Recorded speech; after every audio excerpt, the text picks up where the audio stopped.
किसी गांव में केशव नाम का एक आदमी रहता था। वह बहुत ही निर्धन था। उसके पास आजीविका का कोई साधन नहीं था। वो सोच में पड़ गया कि अब उसे क्या करना चाहिए। तभी उसे ख्याल आता है कि वो क्यों ना शहर जाए और वहां कोई काम करके अपना आजीविका चलाए। और वो शहर के लिए रवाना हो जाता है और थोड़ी देर के बाद शहर पहुंच जाता है। शहर पहुंचने के बाद केशव एक सेठ से एक दुकान किराए पर लिया और उसके बाद अपने दुकान के बाहर खड़े होकर चिल्लाता।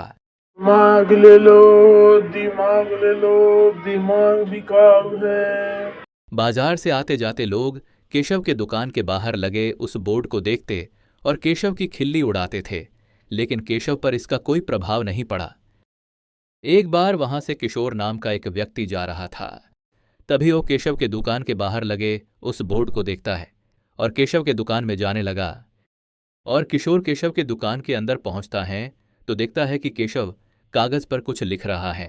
तो फिर किशोर बोलता है कि क्या तुम दिमाग बेचते हो? हाँ हाँ, मैं दिमाग ही बेचता हूँ। तो फिर 1 किलो दिमाग का मूल्य कितना है? मैं दिमाग का मूल्य उसके वजन से नहीं बेचता, वो तो उसके प्रकार पर निर्भर करता है। तो फिर मुझे 1 पैसे की दिमाग दे दो। और उसके बाद केशव कागज पर कुछ लिख के किशोर को देते हुए बोला। इसे ध्यान से रखना। और किशोर उस कागज लिए अपने घर के लिए निकल पड़ा।